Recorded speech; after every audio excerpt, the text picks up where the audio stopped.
Hola amigas, hola amigos, gracias por estar en nuestra sintonía. Hoy vamos a conversar, como todos los martes, con el doctor Edgar Parrales Castillo.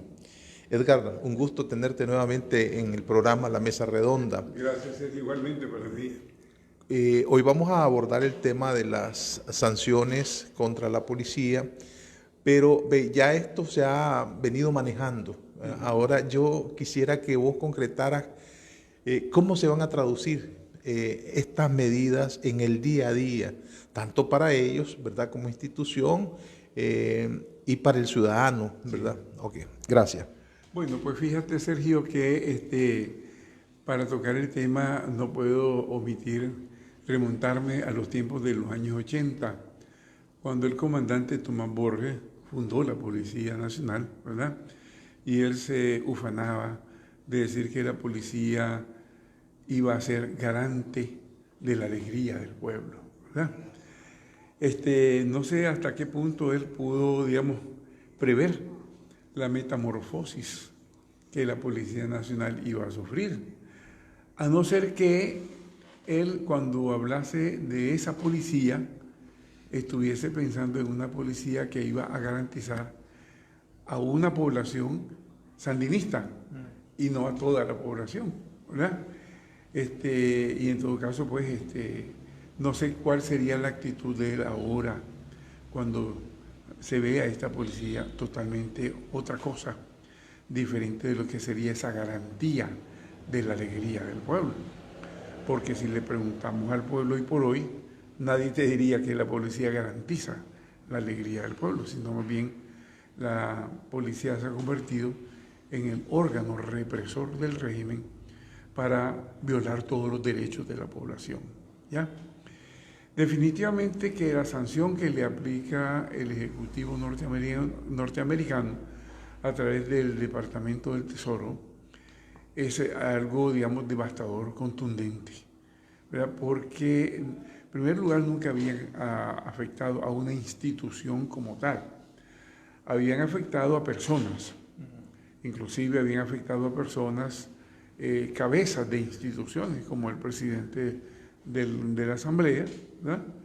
Y inclusive como a la vicepresidenta de la República, al jefe de la policía, al ministro de Transporte y así, pero nunca a las instituciones como tal. Y no solamente en Nicaragua, esta es una medida que prácticamente se da como un fenómeno único y singular hoy en día en el ámbito centroamericano y en el ámbito latinoamericano, ¿verdad? Las consecuencias pues, son devastadoras para la policía. Prácticamente los deja desnudos, desvestidos totalmente. Por un lado, digamos, les crea un enorme problema con el sistema financiero, en todo sentido, tanto para el manejo de los fondos de la policía, como para todas las operaciones que tienen que realizar, como por ejemplo el pago del salario de sus miembros, como por ejemplo la recepción del pago de las multas, la recepción de otros servicios que ellos brindan, como por ejemplo autorización o permisos para que vehículos nicaragüenses puedan salir del país hacia otros países. O la llamada el documento digamos, el perfil policial de la gente, ¿no? El récord policía de la gente, o como para otras diversas operaciones, pues, a las que se requiere que haya un documento policial que autorice, ¿verdad? Como por ejemplo personas que necesitan trabajo, entre otras cosas, le piden hoy por hoy no solamente un documento del CPC de la localidad, sino que les piden también un documento policial sobre la persona, ¿ya? Bueno, eso. Luego pongámonos a pensar también los problemas que se le crean al hospital Carlos Roberto Güemes, que necesita comprar insumos médicos, que necesita pagar servicios, necesita pagar a sus médicos, a su enfermera, a su personal de apoyo, ¿no? Renovar los medicamentos y los insumos que utilizan ellos y todo lo demás, ¿verdad? Pongámonos a pensar también, digamos, en el Instituto de Seguridad Social y Desarrollo Humano, el ISDU, que es de la policía, que recibía cotizaciones, o recibe cotizaciones de los policías que llevan a fondos bancarios. ¿A dónde lo van a mandar ahora? Que tenía que pagar pensiones, que tiene que pagar jubilaciones. Y todo eso, ¿cómo lo van a manejar? Va a ser para ellos un engorro tremendo, tremendo. Por otro lado, el funcionamiento del supermercado que tenían, igualmente. Necesitan comprar reposición de artículos de abastecimiento, ¿verdad? De todo lo que ellos ofrecen, de los granos básicos, de los servicios de aseo personal, de comestibles, de todo lo demás. Pongámonos a pensar en la gasolina, si ya en el combustible, si ya de por sí venían diciendo que si alguien que llegaba a pedirles que fueran a hacer una investigación de algún delito, decían, no tenemos combustible, había que darles el combustible. Ahora no van a tener combustible ni para el patrullaje que hacen en las calles, y con las caravanas de vehículos, ¿verdad? Y todo lo demás que implica eso, porque ya los bancos le dieron a las gasolineras que no les pueden estar, digamos, aceptando pago de la policía, ni en efectivo, ni por tarjeta. Entonces las gasolineras que están en poder de particulares ya le dijeron no les podemos vender. Las gasolineras del Estado hasta que van a tener capacidad no solamente de combustible de reserva, sino también de atención a todos los equipos de la policía que requieren de combustible, ¿verdad? Va a ser, pueden hacerlo tal vez, pero va a ser, digamos, un trabajo, una operación que va a provocar, digamos, para la misma policía momentos, digamos, de congestionamiento en la búsqueda del servicio. ¿Y qué alternativas tiene la policía? Bueno, hasta la vez ellos no han dicho nada, se han quedado callados, me imagino que están haciendo análisis de la situación y están buscando alternativas. Por ejemplo, pasarle todos sus activos al Ministerio de Gobernación. Podría ser, pero eso implicaría que el Ministerio de Gobernación se implicaría con la policía y por lo tanto se podría ser sujeto también el riesgo de contagio, exactamente, objeto de sanción, ¿verdad? Porque las sanciones van dirigidas no solamente a la policía, sino a todo aquel que trafique, comercie o tenga nexos económicos con la policía, sean ciudadanos norteamericanos o sean extranjeros. ¿Pero cuál es la diferencia de este caso con DNP, por ejemplo? Bueno, la diferencia en este caso es prácticamente deja amarrada a la institución. Inclusive yo soy de la teoría de que el mismo cambio que hizo el gobierno de pasar toda la estructura funcional y de contenido de la INP a una nueva entidad estatal es, a mi juicio, si nosotros analizamos desde un punto de vista jurídico, ¿verdad?, la medida podría en cualquier momento establecer que el gobierno norteamericano diga que también esas nuevas instancias creadas para resolver el problema del combustible como tal, también queden vinculadas a la sanción que se hizo a la DNP. Lo mismo podría pasar ahorita, que puedan decir que quien asuma el manejo de esos fondos queda también vinculado y queda sujeto a las sanciones. Puede darse perfectamente, ¿verdad? Hubo unas reformas a la ley de la Policía Nacional, cuyo jefe, ¿verdad?, superior para los mandos principales era el ministro de Gobernación. Antes. Pero después, con esa reforma, el jefe supremo pasó a ser el presidente de la República, Daniel Ortega. ¿Está sancionado Daniel Ortega? Bueno, como individuo no lo han dicho, pero como parte integrante de la policía, en cuanto que es la autoridad máxima de la policía, sí está también comprendido definitivamente en la sanción. Es decir, en el ejercicio de sus funciones como jefe supremo de la policía, ¿ya? Entra en el paquete de las sanciones perfectamente. Se puede entender eso sin ningún lugar a duda, que también le abarca.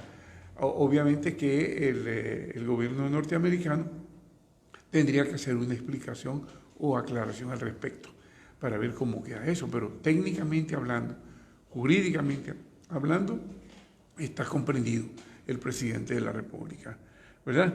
Otras afectaciones que le hace la policía es en sus relaciones con esta entidad que estaba creada, que nuclea a todas las policías de Centroamérica. Hay una especie de consejo centroamericano, ¿verdad? ¿Cómo va a quedar eso? ¿Cómo van las otras policías centroamericanas a relacionarse con una organización que está sancionada, ¿verdad?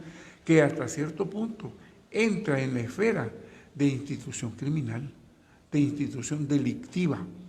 Porque si lo están sancionando por los delitos cometidos en la violación a los derechos humanos, en la violación al Estado de Derecho, en la violación a la Constitución y demás leyes de la República, se convierte prácticamente en un violador de la legitimidad, en un órgano, digamos, delictivo. Entonces, las otras policías dirían, bueno, ¿cómo nos vamos a relacionar con esto si están sancionados por delincuentes, como delincuentes? Lo mismo pasaría con la Interpol, porque la policía también forma parte de la Interpol, ¿verdad? ¿Hasta qué punto la Interpol va a poder seguir teniendo relación de intercambio con la policía nicaragüense? Porque está sancionada y a aquellos no les convendría también verse vinculados con una organización que ha adquirido ese carácter de organización delictiva criminal prácticamente. Ese es el estatus y esa es la condición a que queda la policía prácticamente relegada a partir de que la sancionan por su comportamiento. Al no poder pagar planilla, la policía mediante transferencias a los bancos para que los bancos a su vez hagan las transferencias por tarjeta de crédito o por tarjeta de débito, esto significaría un aumento de la corrupción. Es decir, habría una tentación para echarle mano al billete que circula. Es una puerta abierta. Es como los pagos de las multas. Bien, ahora, las multas váyanse a pagar a la Oficina Nacional de Tránsito, ¿verdad? ¿Quién no te dice de que ese funcionamiento de entregar en efectivo los que han sido sancionados con multa, el correspondiente pago de su multa, y aunque le den un recibito o algo por el estilo, se presta a manejos corruptos? Se presta a que ahí, personas que estén ahí de parte de la policía, se me echen el dinero a la bolsa, rompan esos recibos o los den recibos falsos o cosas por el estilo. Es decir, sí, deja la puerta abierta a la corrupción. Lo mismo que los pagos de las pensiones, de los salarios de los policías. Todo ese manejo de tanto efectivo es una puerta abierta a la corrupción, a más corrupción. Además, digamos, de los delitos cometidos de violación de los derechos, también se sumaría el delito de la corrupción interna en el manejo de los fondos policiales. Además, que van a hacer con tanto dinero en manos de ellos, que tendrán que meterlos en enormes sacos, ¿verdad? En donde se le podrán apolillar, se le podrán dañar de cualquier otra forma, humedecer o lo que fuere, y en donde pues, prácticamente puede haber también ahí oportunidad para fuga de dinero que esté ahí guardado. ¿Ya? Bueno, una de estas medidas, el objetivo de ella es hacer que Daniel Ortega ceda en la apertura para las elecciones libres y transparentes, como mediante un proceso de negociación donde se acuerden cuáles son los alcances de las reformas electorales, etcétera. Todo un proceso que ya más o menos la gente conoce. Pero vos ves a Daniel Ortega ahora, si lo vemos en el campo político, cediendo con estas medidas, con estas sanciones. No te sé decir, porque pudiera ser que como una persona altamente terca, ¿verdad?, pudiera ser que encuentren mecanismos para que la policía funcione aún con grandes inconvenientes, con grandes molestias, pero que funcione en el esquema en que están para que siga reprimiendo, y puede ser que entonces Daniel Ortega no ceda. Pero entonces vendrían otras sanciones, ¿ya?, que están pendientes, porque ya, por ejemplo, el senador Rubio de Miami, Florida, dijo que ya están previstas sanciones a funcionarios del ejército, que después pueden trasladarse también a funciones al ejército como tal, lo cual le va creando un ahogamiento, un encerramiento al gobierno Ortega Murillo, que le hace cada vez más la existencia más sofocante, más realmente dura y difícil, ¿verdad? Habrá que ver hasta qué punto ellos son capaces de resistir y no ceder y tener que, digamos, que abrir las puertas para decir, bueno, señores, dialoguemos. Bueno, señores, busquemos el camino sensato, racional, legal de esta situación, ¿verdad? Porque fíjate que al perjudicarse, es estar perjudicados los policías, también en el seno de los policías como tales hay un gran impacto, ¿verdad? Y habrá muchos policías que no han participado de actos corruptos que digan, ¿por qué nosotros tenemos que estar pagando el pato por estos corruptos que están aquí con nosotros y que han fregado la cosa, ¿verdad? Podría decirse, puede ser un llamado de atención a muchos de esos policías que no se han visto involucrados en actos delictivos, que empiece, digamos, a generarse, a gestarse un malestar interno en la policía, de gente que dice, hombre, ¿por qué estamos nosotros en esto? Si cuando pudiéramos estar como una institución sana, legítima, de verdadero servicio al pueblo, y no en esta situación en que estamos. Entonces, cabría que haya una conmoción interna dentro de la policía. Y fíjate que esto mismo puede pasar en el ejército también, ¿verdad? Porque el ejército, por un lado, ya se han presentado pruebas de que ha habido intervención de efectivos y sectores del ejército en actos represivos. Aunque ellos digan que no, en el campo y en la ciudad cuando se dio toda la represión del desmonte de los tranques, ¿verdad? Puede haber muchos militares que digan, ¿y por qué nosotros vamos a estar pagando el pato por todos estos militares que se han visto envueltos en actos corruptos, en actos violatorios de la legalidad? Y puede haber también un fermento ahí dentro del ejército también de descontento, ¿ya? O sea, el problema es que todo esto prácticamente pone a estas instituciones en una situación en que mínimo tengan que pensar, reflexionar sobre la necesidad de reivindicarse ante el pueblo nicaragüense y ante la comunidad internacional, ¿verdad? El mismo ejército, pues, podría vivir esta experiencia, que dentro de él haya gente descontenta y molesta por lo que está pasando, comenzando por esa reiteración del mando máximo en la misma persona por tercera vez, cuando han estado violando, ya no solamente, digamos, porque la ley la reformaron por estar violando el espíritu que normaba la existencia del ejército como una institución en la cual se da, digamos, la sucesión en el ejercicio de los cargos para garantizar precisamente el carácter democrático de la institución. ¿Ya? Podría darse que mucha gente que está allí todavía, desde cuando se dio el momento revolucionario, y se sientan decepcionados, se sientan que la institución de la que forman parte hoy en día está prácticamente, digamos, violando y está, digamos, tergiversando lo que fue el espíritu, lo que fue, digamos, el ideal con que fueron creadas estas instituciones. Porque si de algo se podía ufanar la revolución en su momento, fue de estas dos instituciones, de la creación de la policía y de la creación del ejército. Entonces, muchos de sus integrantes que tienen una mística revolucionaria, una mística de la realidad de su institución de la que forman parte, pudieran decir, bueno, y ahí nos están embarrando la vida, nos están, digamos, sacando totalmente de lo que ha sido nuestro ideal y nos están convirtiendo en todo lo contrario. Y puede haber esa molestia, y puede haber gente que quiera reivindicar ese verdadero valor que tuvieron estas instituciones al crearse, ¿ya? Es decir, todo esto, te digo una cosa, no deja la situación en estado quieto, deja toda la situación en un fermento de descontento, de descontrol, de inconformidad, de molestia, que va a tener que dar un resultado determinado, va a tener que darlo. ¿Sí? Porque si ellos buscan la manera de seguir en lo que están, aunque les cree ciertas inconvenientes de funcionamiento material, pero no cambien, esto va a continuar acentuándose más y haciéndoles a ellos mismos también la vida más insoportable, creo yo, ¿verdad?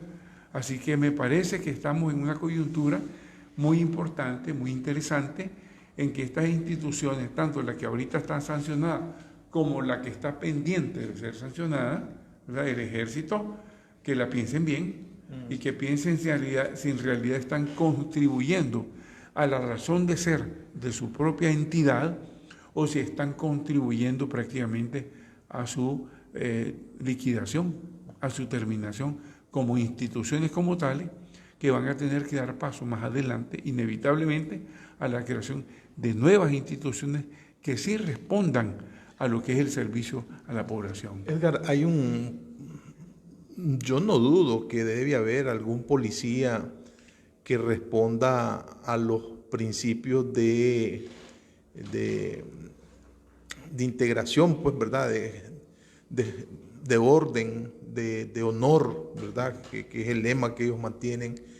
¿Qué va a pasar con estos policías? Porque están entre la espada y la pared. No pueden insubordinarse porque en efecto es una insubordinación. Claro. Pero tampoco quisieran ellos seguir cumpliendo las órdenes de represión.